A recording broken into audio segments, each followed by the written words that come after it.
Everyone, and welcome to IB Mathlogy, your space for mastering IBTP mathematics. In today's video, I am going to solve a mock paper which is paper 2. I will be giving you all the detailed answer. So let's start with question number 1.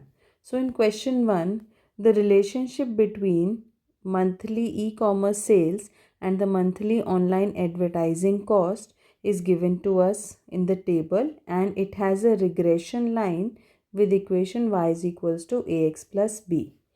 Now in a first part we have to find the Pearson's product movement correlation coefficient. So for that you have to because it's a paper 2 question, so we will be starting. When you will switch on your GDC, you will see stats. When you will press stats, you will put the data in list 1 and list 2. Once you will put the data, the online advertising cost and e-commerce sales, you have to press calc. Once you will press calc, then you will see there is a term REG. REG stands for regression. When you will press that regression, you will see a capital X. You have to press that, and then you will see two equations.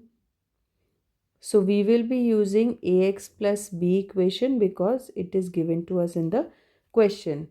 When you will press that, so you will see a window appearing which is giving us the value of A as around 183.26. B value is 99.577, and you will see a R which is nearly 0.985. So my Pearson's product correlation coefficient is 0.985. So that is my answer for the first part, and these two A and B values are the values which is my answer for the A second part, because in A second part we have to write down the values of A and B. Now in the next part it says one of these 9 online stores decided to increase their budget for monthly online advertising cost by $500. Now based on the given data we have to determine the store's monthly e-commerce sale. So since it is increasing by $500, so you have to see that the table shown below is in the units of $1,000. It means my profit for B part will be $0.5. If I convert it into the units of 1000, then I will get 0.5. It means we have to find the difference in y for x. So I can write difference, I will write it as difference in y for x and for x plus 0.5, which is the, because it is increased by $500. So I can write the increase as my A value was 183.26, and now my x is increased by 0.5, plus my B value will be 99.577. This is the increase. I will subtract this with the earlier one which I calculated in A first and second part, which is this plus 99.577. So when you will solve this, you will see your change is 91.631. It means the online store can expect an increase in monthly e-commerce sales by 91,631. Why? Because we are talking about for every unit of $1,000. So I have to multiply this with 1000. So this will be my final answer. Now, an online store separate from the study has monthly online advertising cost of 7,000. Now we have to comment on the appropriateness of using the regression line to predict the monthly e-commerce sales.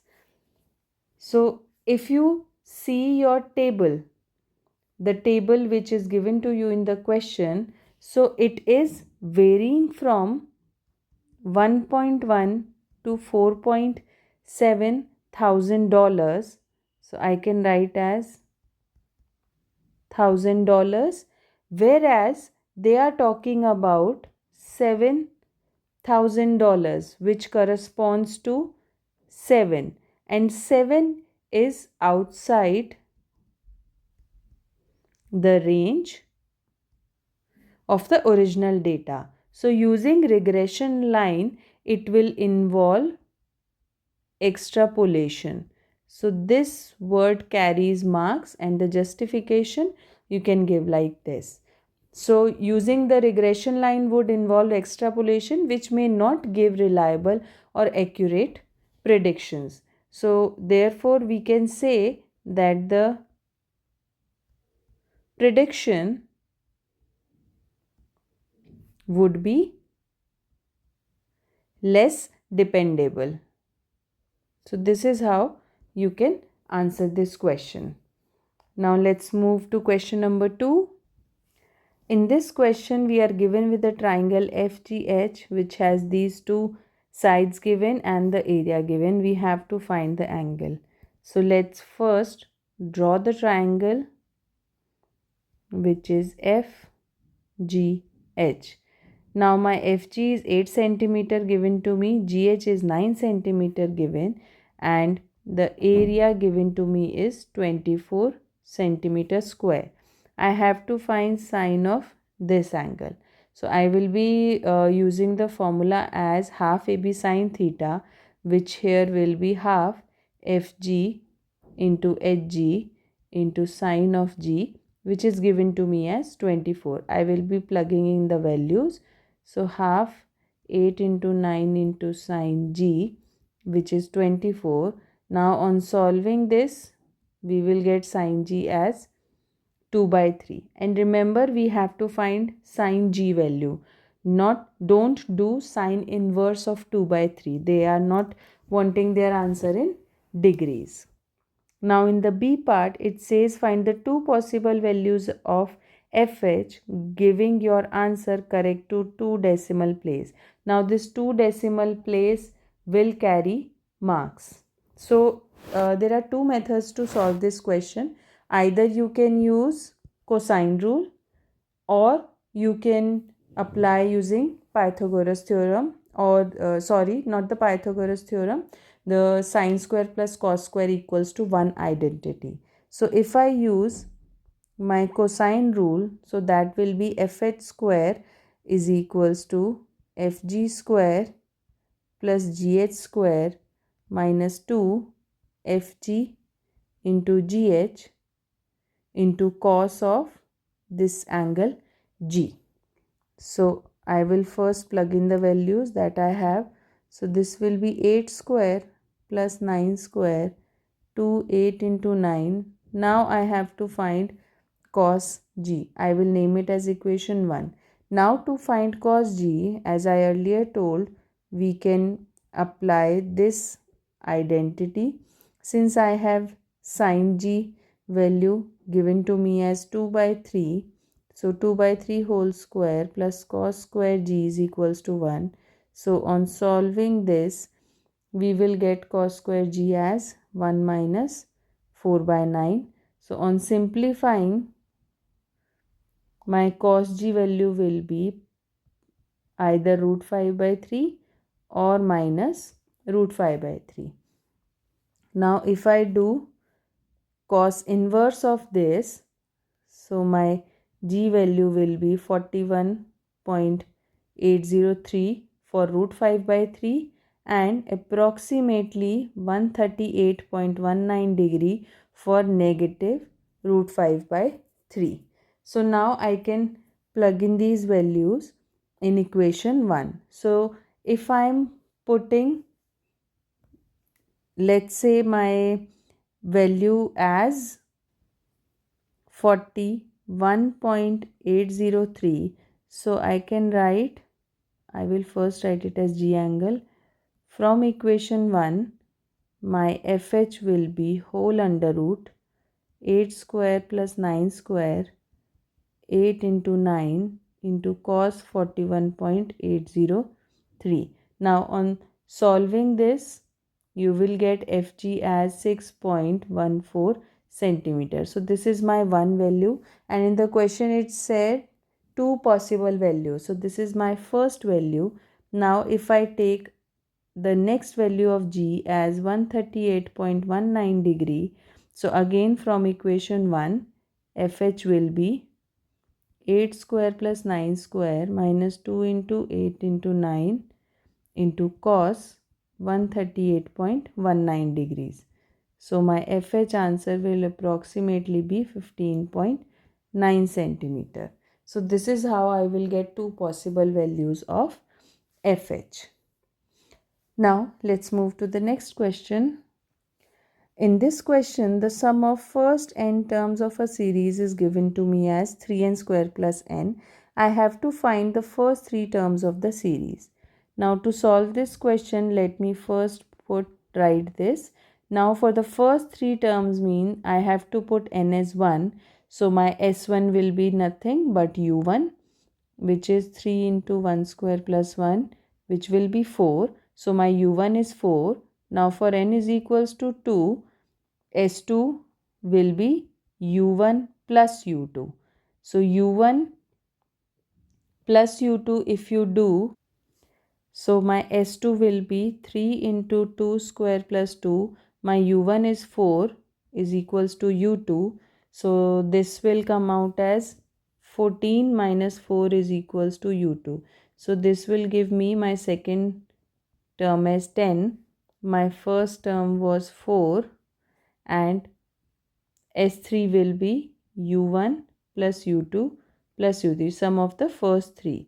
So I will plug in the values is equals to U1 was 4, U2 was 10, U3 I have to find out. So this will be 30 is equals to 14 plus U3. On solving this, I will get my U3 as 16. So this is how I will find the first three terms of the series. Now for the B part, it says find an expression for the nth term of the series, giving the answer only in terms of n. So first of all, I can generalize un as Sn minus Sn minus 1. So my un will be 3n square plus n, which is my Sn minus. Now instead of n, I will put n minus 1 whole square plus n minus 1. On solving this, I will get 3n square plus n minus 3, n square plus 1 minus 2n. I am just simplifying this. I have to put a bracket here also. So my un will be 3n square plus n minus 3n square minus 3 plus 6n minus n plus 1. So on solving this, I will get my answer as 6n minus 2. So this is my un in terms of n only. Now let's move to the next question. In the question it says using the substitution 2x is equals to sine theta, I have to find the integration. So let's start. So first of all, I will write down the question. So this I can write as 1 minus 2x whole square dx. Now I have to put this 2x as sine theta. It means I have to convert this dx also in d theta. Since 2x is given to me as sine theta, so I will differentiate both sides with respect to theta. So I will get the dx by d theta as cos theta. So from here I can write dx as half cos theta d theta. Now I will plug in this and this value into this expression. So I will get integration 1 minus 2x is my sine theta. So it will be sine square theta, and instead of dx, it will be half cos theta multiplied by d theta. So 1 minus sine square theta is nothing but cos square theta, and under root of cos square theta is cos theta. So I can write as half cos square theta multiplied by d theta. Now I don't have the direct integral of this, so I will use double angle identity, which is 2 cos square theta minus 1. So from here I can write cos 2 theta plus 1 upon 2 as cos square theta. Now I will be putting this value over here. So I can write it as half integral, again half cos 2 theta plus 1 d theta. So it became 1 by 4 integration of cos 2 theta plus 1 into d theta. Integration of cos 2 theta will be sine 2 theta whole divided by 2 plus 1 integration will be theta, and everything is multiplied by 4 plus c, because it's a definite integral. Since my question was in x, so I have to change this answer into x. So I can use 2x as sine theta. So I can write my theta value as arc sine 2x. So I will be substituting this value into my answer, which was in terms of theta. So this will be 1 upon 4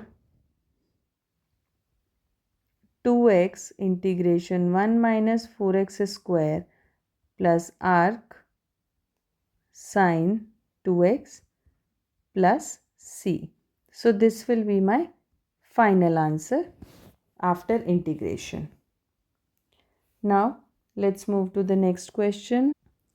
Now in this question, the shaded sector has a perimeter that is equals to the circumference of the circle. The location of the point inside a circle is chosen at random. Find the probability that the randomly chosen point is located inside the sector. Now to solve this question, first of all we have to assume that the shaded region has a angle theta and radius r as the circle radius, and for this the shaded sector this to this, I am assuming it as S, which is the length of the arc of shaded sector. So I can write S as the length of arc of shaded sector. Okay, and R is the radius, theta is the angle. I am writing theta also. Theta is angle of shaded sector.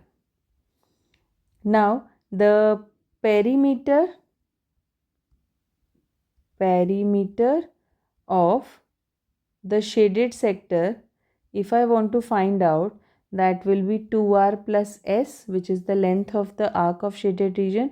Now in the question it says the perimeter is equals to the circumference of the circle. Circumference of the circle is 2 pi r. So I can substitute, and my s will be r theta, which is the length of the arc in terms of r and theta. Now on simplifying this, I can cancel out r and I will get my theta value as 2 pi minus 2. This I have to use later on. Now we have to find the probability. So the probability of the point in shaded sector is nothing but the area of shaded sector divided by the complete area of the circle. So this probability I can write as probability as area of the shaded sector will be half theta into r square, and area of the circle is pi r square. Now on solving this, I will get perimeter as theta by 2 pi. Now I can substitute this theta value over here. So my probability will be 2 pi minus 2 upon 2 pi.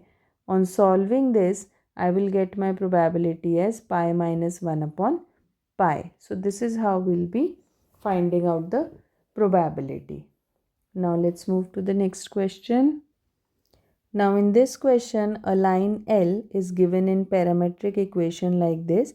We have to find the coordinates of the point on L which is nearest to the origin. So if I want to draw, this is my line L. It has some coordinate as 1 minus lambda, 2 minus 3 lambda and 2. I have origin here. Now I have to find the coordinates of the point L which is nearest to the origin. So I can join this. So this is how the diagram will look like. So first I can write this in parametric form also. So for line L, my xyz will be 1 minus lambda, 2 minus 3 lambda and 2. So from here I can write xyz like this, which is the vector equation for a line, which will be 1 2 2 plus lambda times minus 1 minus 3 and 0. So from here I can say that these are my direction vectors for the line and these are my position vectors, which are 1 minus lambda, 2 minus 3 lambda and 2, which is given to me in the question. So I can write this as position vectors.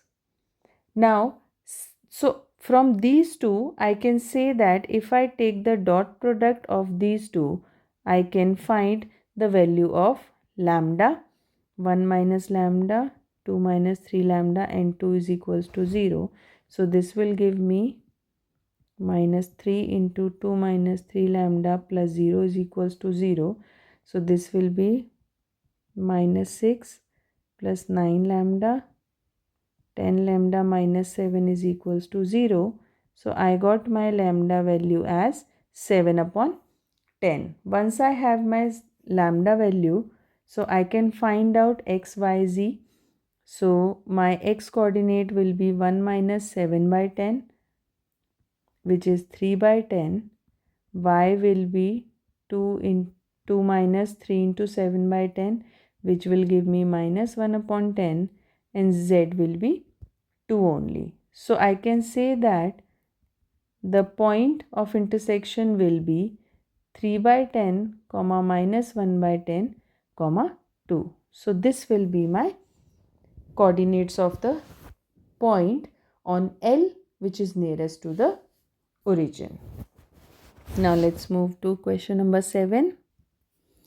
We are given with the function ln 1 minus x square. In a first part we have to find the domain of the function. Since my function is a ln function, it means whatever is inside the bracket, it should always be greater than 0, because we can only have positive number inside ln. So from this I can write x square as greater than 1. It means my x value will vary from minus 1 to 1. So this will be my domain of the function.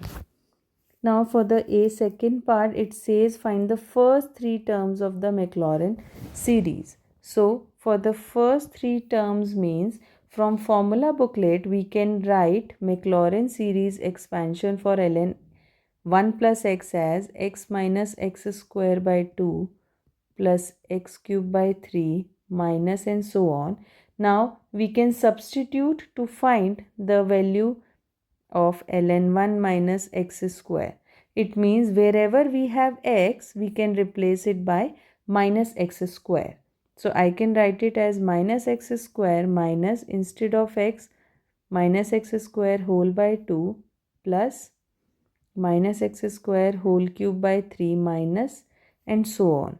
So this will give me solution as minus x square minus x to the power 4 by 2 minus x to the power 6 by 3 and so on.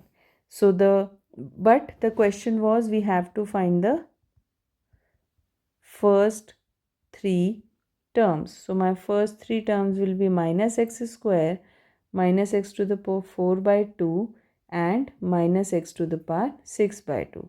So this will be my answer. Now in the B part it says show that the exact value of this is ln 4 by 3. So first of all I can write this expression as 1 upon n multiplied by 1 upon 2 to the power 2n, and to further simplify this I can write this as 1 upon n multiplied by 1 upon 2 to the power 2n. Now since I had calculated for the first three terms in the A part, so I will again solve for first three terms only. So I will replace n as 1 here plus n as 2. So it will be 1 by 2 to the power 4 plus 1 by 3 into 1 by 2 to the power 6 and so on. Now I can substitute x as half into the Maclaurin series for ln 1 minus x square. So ln 1 minus my x is half here, x square will be minus, I will first write the expansion which was minus x square minus x to the power 4 by 2, x to the power 6 by 3 and so on. So in this x I will replace it by half. So half to the power 4 minus 1 upon 2 into half to the power 4 minus 1 by 3 into 1 by 2 to the power 6 and so on. So I can say that summation n is equals to 0 to infinity 2 to the power minus 2n by n is nothing but minus 1 by 2 to the power 2. So this I can simplify as 1 minus 1 by 4, which is minus ln 3 by 4, and since I have one negative sign, so I can apply log property and I can write it like this, which is nothing but ln 4 by 3. So this is how I will show the exact value. Now let's move to the next question. In this question, if alpha, beta are the roots of this equation, we have to find a quadratic equation whose roots are, for the A part it's 2 alpha, 2 beta. So first let's write the equation equals to 0. This equation has two roots, alpha and beta. So first I will find out the values of ABC. A is 2, B is 6, C is minus 5. So I can find out sum of the roots as minus b by a, which is minus 6 by 2 minus 3, and product of the roots as c by a, which is minus 5 by 2. Now I have to use these roots, which is 2 alpha 2 beta. So sum of these roots will be 2. I can take out alpha plus b2 common and I can write it like this. Now my alpha plus beta value is minus 3. So it becomes minus 6, and the product of the root will be 2 alpha into 2 beta, which is 4 alpha beta. And here also I can put alpha beta value as minus 5 by 2. So I will get minus 10 as the answer. So once I got sum and product, so I can write my values as normal equation is ax square plus bx plus c is equals to 0. I can take out a common, so it will be b by ax plus c by a is equals to 0. So my final equation with 2 alpha 2 beta roots will be x square minus 6x minus 10 is equals to 0. On simplification, I will get this as my quadratic equation. Now in B part, we have to use these two as the roots. So we will be doing the same thing. So sum will be 1 upon alpha plus 1 plus 1 upon beta plus 1. So I will take LCM, alpha plus 1, beta plus 1, so it will be beta plus 1 plus alpha plus 1. So my sum is coming as alpha plus beta plus 2. Denominator I have to open, so I will get this. Now my alpha plus beta value was minus 3, so it will be minus 3 plus 2. Alpha beta value is minus 5 by 2, so minus 5 by 2 plus alpha beta value was minus 3 plus 1. Now after simplification I will get 2 by 9 as the sum. Now for product also I will multiply these equations, alpha plus 1 into beta plus 1, so which is alpha beta plus beta plus 1. I will be again putting the value, so alpha beta is minus 5 by 2, alpha beta is minus 3 plus 1, so my product is coming as minus 2 by 9. Now again, once I have sum and product, so I can write my equation as x square minus 2 by 9x minus 2 by 9 is equals to 0. So after taking LCM, my equation will be 9x square minus 2x minus 2 is equals to 0. Now we can move to question number 9. In this question it says there are 24 marbles in bag. Some of them are yellow and rest are blue. 2 marbles are simultaneously selected at random. Given that the probability of selecting 2 of the same color is equal to the probability of selecting 2 marbles of different color. Now we have to determine the number of yellow marbles in the bag. So first of all, we have to assume that n is my number of yellow marbles. So 25 minus n will be my number of blue marbles, because total of these two are given to me as 25. Now I have to first calculate the probability of same color.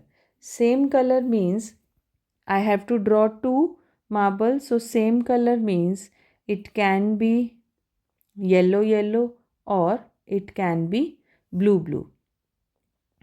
So this I can write as yellow probability will be n upon total is 25. Now it says without replacement selected at random. So if they are selecting at random, so if first yellow is n by 25, so second one will be n minus 1 by 24. Same for blue, it will be 25 minus n by total 25. 1 is already taken out, so second one will be this. Second one is probability of different color. Different color means it can be yellow blue or it can be blue yellow. So for yellow blue it will be n upon 25, and for blue it will be 25 minus n upon 24 plus first blue will be 25 minus n upon 25 multiply by the yellow, which is n upon 24. Now it says both probabilities are equal, so I can write probability of same color is equals to probability of different color given to me in the question. So now I will just be equating these two probabilities. So after equating, I can write the expression as 600 plus, I am just opening the bracket, plus n square by 600, and for the different one it will be 25 minus n square by again 600 plus 25 n minus n square by 600. So it will give me an equation as 2n square minus 50n plus 600 is equals to minus 2n square plus 50n, which is this equation I can take 4 common. So I will be left with 150 is equals to 0. Now since it is paper 2, so you can use your GDC. So you will get n as 10 or 15. It means yellow marble can be 10 or 15. So this is how we'll be solving. Now let's move to section B. In this question, we have to consider the quadratic function this, and the domain is given to us. First, we have to sketch the graph and then we have to state the range. So since it is paper 2, so you can put this in your GDC and you can sketch it. So once you will sketch, you will get a figure or a graph like this, where this point will be 7 by 2, 3 by 4. This is my x-axis, this is my y-axis. So this is how you can sketch the graph. Now it says for the B part, state the range of the function. So I can write the range of the function as y greater than or equals to 3 by 4, because my y value is starting from 3 by 4 and it is keep on increasing. Now in the C part it says find the inverse of the function, and then we have to find f inverse. So to solve this question, first I will write, instead of fx I will write y minus x square plus 13. Now I will be switching the domain x and range y. So I can write it as y square minus 7y plus 13, which on simplification, or I can do completing the square method also. So my x will be y square minus 7 by plus 49 by 4 plus 13 minus 49 by 4. So x I can write as y minus 7 by 2 whole square. This on simplification will become 3 by 4. It means y minus 7 by 2 will be x minus 3 by 4 whole under root. So from this I can write y as under root x minus 3 by 4 plus 7 by 2, and my y is nothing but f inverse x. So which I can write as under root x minus 3 by 4 plus 7 by 2. And square root of both sides when we are doing, so we will get only positive square root, because my y value is greater than 3 by 4, which is nothing but my domain of fx. Now in the C part we just find out the C part, sorry. Now in the D part we have to find the domain and range of this f inverse function. So to solve this, I can say domain of f inverse x will be x greater than equals to 3 by 4, because whatever is there inside under root, it has to be greater than equals to 0. And to find range, I can write that my minimum value of x can be 3 by 4. So my y will start from 7 by 2 and it keeps on going. Now in this we have to find x such that fx is equals to f inverse x. So my fx was x square minus 7x plus 13, and f inverse x was x minus 3 by 4 plus 7 by 2. So and x values are greater than 7 by 2. So what I can do is I can use GDC and I can find my x value, which will approximately be equals to 5.73, or I can write x as 4 plus root 3. Both are correct. And when you will plot in your GDC, you will see a figure like this. This is my fx and this will be my f inverse x. So this is how we will be solving the values, and this point of intersection is giving me the value as 5.73 comma 5.73. You can see this graph in your GDC also. Now we have to consider a function gx as 1 upon x plus x minus 1. We have to sketch the graph of g of fx. It means this is a composite function. So g of fx means instead of x in this gx, I will be putting fx. And my fx was x square minus 7x plus 13. So it will be minus 1, which is x square minus 7x plus 12, which on middle term splitting, you will be getting x minus 4 into x minus 3. So this is how I can first form g of fx, and now I have to sketch. So for sketching, I have to write the asymptotes and everything. Now we have to keep few things in our mind. First of all, which is given in the starting of the function, that for domain of fx is always greater than 7 by 2.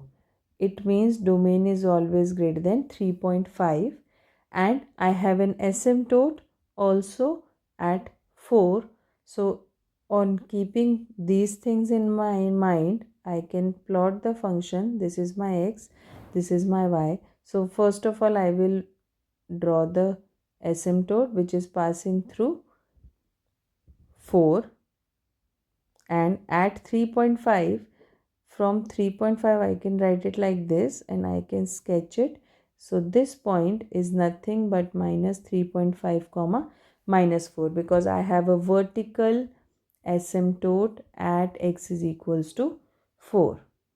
Now to plot the above one, it will be something like this.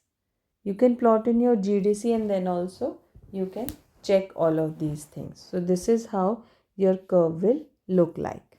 Now in the G part, it says we have to find the domain of this function which we just got. So for G part, since for domain I can write it as 7 by 2 less than, it will not be equal to 4, because at 4 I have a asymptote. So I can write x values as greater than 4.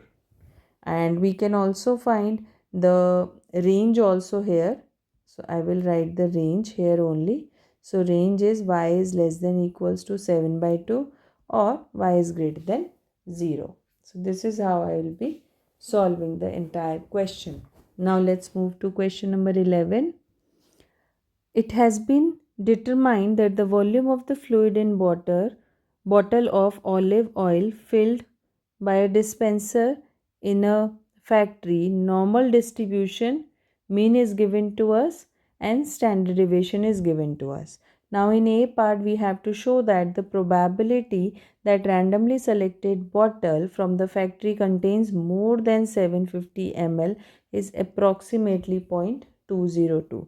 First of all, it is a normal distribution question, so I have to use my GDC. Those who have difficulty in using GDC for these kind of question, they can first go to stats, and then they can see distribution which is at F5. Now after this you will see norm which is at F1, because we are talking about normal distribution. Now after this we have to select NCD which is at F2. Why NCD? Because it says more than. We are talking about more or less than, we will use NCD. For particular values we will use NPD. Now when you will press this, you will see your lower value, because we are saying more than 750 ml. So lower value will be 750. Upper you can put as any big number, and sigma is nothing but my standard deviation, and mu is my mean, which is 748. So when you will execute this, when you will press execute, you will see your p value as 0.202, which is we have to show. So A part is done. Now in the B part, it says find the amount of olive oil is measured for each bottle in a random sample of 12 bottles. Find the probability that exactly 4 of them contain more than 750 ml. So for B part, so basically we have to find the probability of more than 750 ml. This is given to me as 0.202. So again you will go in stats in distribution only. Now after stats and distribution, now we are talking about binomial because we are finding out the probability. So you will press F5, you will see binomial and it says exactly. So for exactly we will be using BPD. Now when you will press this, you will see your X value because they are talking about exactly 4 of them. Num trial is we have total 12 bottles and probability we just calculated as 0.202. So when we will press execute, after this you will see your probability value as 0.135. So this is how we will calculate for exactly 4 bottles. Now in the C part it says find the minimum number of bottles that would needed to be sampled so that the probability of getting at least one bottle containing more than 750 ml is greater than 0.98. So we can set up a table showing cumulative binomial probabilities starting at x is equals to 1 and going to a larger value. So what I can do is I can write probability of py greater than 1, which is I'm going from 1 to let's say 1000 and x, and my probability is 0.202 to the power x into 1 minus 0.202 to the power n minus x. Now on GDC, what you can substitute is y is equals to x is equals to 1 to 1000, or you can use cumulative binomial probability command as well. So 0.202 to the power r, 1 minus 0.2 to the power x minus r. I forgot to write here, I have to write n r also, and this is I have to write instead of x I have to write r. So we will see a table. So I can for n is equals to 15, I will be getting y as 0.966. For x as 16, I will be getting y as 0.973, so on. For x is equals to 17, my y is 0.978, and for x is equals to 18, my y is 0.982. And I have to find the number of bottle which has greater than 0.98. It means I should have minimum 18 number of bottles. So my n will be 18.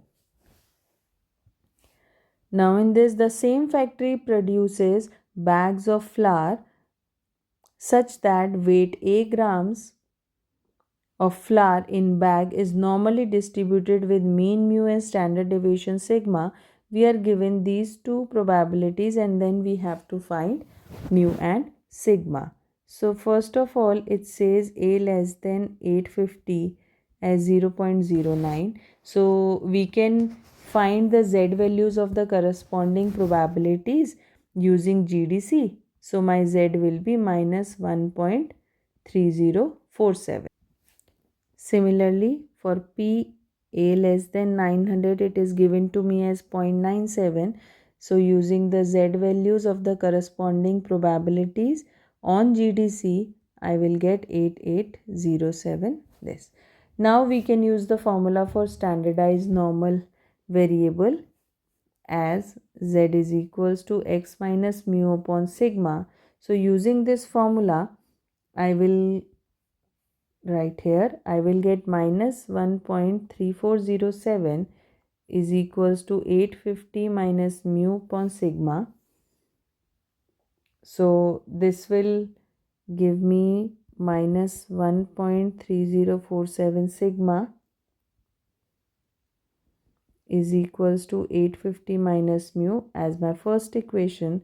Similarly, 1.8807 as 900 minus mu upon sigma. So from there I can write sigma is equals to 900 minus mu. Now on solving in your GDC using system of linear equation, we will get mu value as 871 gram and sigma approximately as 15.5 gram. So this is how we will get sigma and mu value. Now in E part, a bag of flour is deemed to be insufficient if it contains less than m grams of flour. It is known as out of every 1000 bag, 15 are deemed insufficient. Now we have to calculate the value of that m.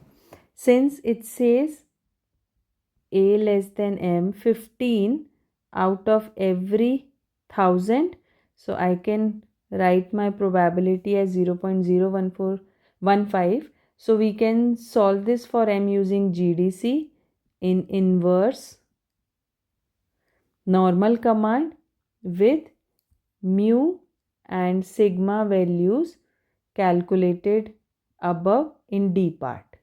So I will write my m value, I will write approximately here as 837 grams. So this is how we will calculate the value of m. Now we can move to the question number 12. In this question we are given with the graph of the function hx.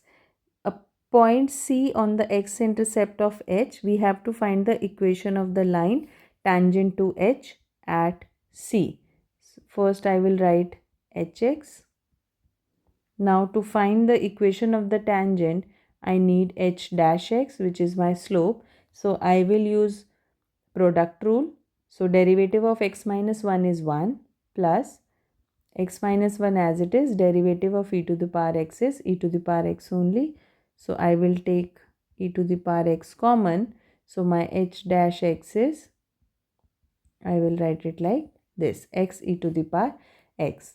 Now to find x coordinate of x-intercept C, I will write it first. X coordinate of x-intercept C, I have to put my hx is equals to 0. So x will be equals to 1. So my C coordinate is 1, 0. Now I have to find the tangent at C. Now to find the tangent, it will be y is equals to e x minus 1. So I can write y as ex minus e. So this will be my tangent. You can also use y is equals to mx plus c. So my m is x e to the power x. So y will be, and at x is equals to 1, it will be e to the power x plus c. Now to find c, you can substitute 1, 0. So you will get c value, and at the end, after this, you will get this as your equation of the line tangent to h at C. Now in the B part, at point A with x coordinate A lies on the graph, show that the equation in terms of x and A of the line that is tangent to h is this. Now first of all, I have my hx given to me. I will solve it here. So hx is x minus 1 into e to the power x, and at x they have given us the coordinate a. So my HA will be a minus 1 into e to the power a, which I can write as this. So my a coordinate will be a comma a minus e to the power a. Now to find the tangent, I have to find h dash a. So h dash a will be nothing but a e to the power a minus e to the power a only. minus e to the power a.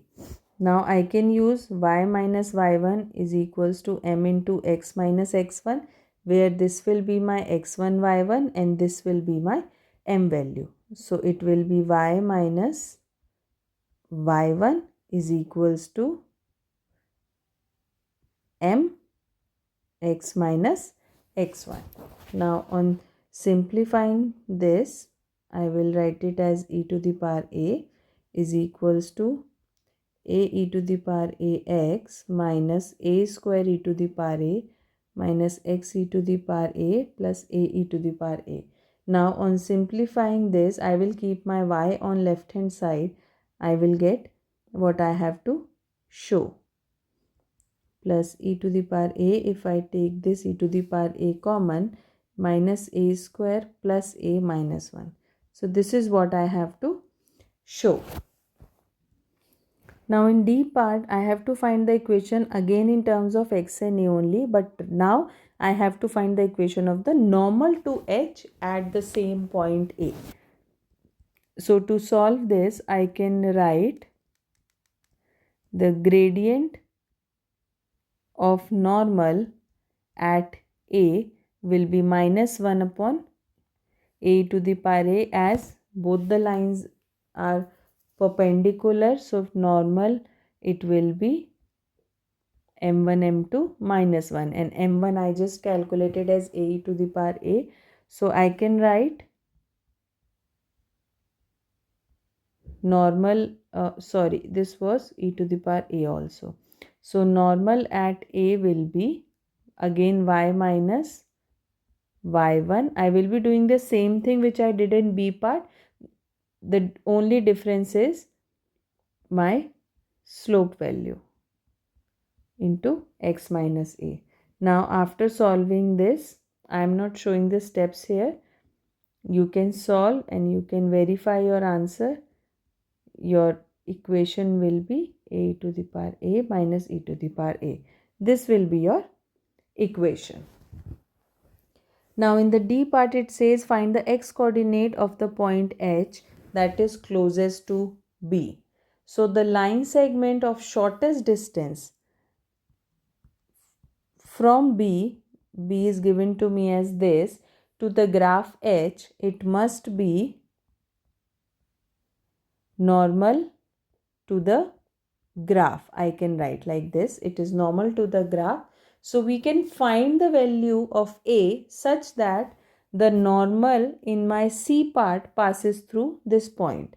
So I will use this equation over here and I will substitute x as 10 and y as 0 in my C part solution, which is my final equation. So it will be 0 is equals to minus 10 upon a e to the power a, plus it will be same a e to the power a minus e to the power a.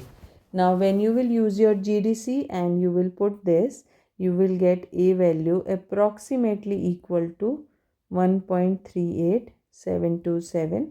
So this will be my a value. So it means my x coordinate is approximately 1.39 units closer to the point B. Alright, that brings us to the end of this mock paper discussion. If this video helped you, make sure to like the video, share it with your classmates and subscribe to IB Mathlogy for more videos. Keep practicing consistently, stay confident, and remember, clarity in concepts is your biggest strength in math. See you in the next video.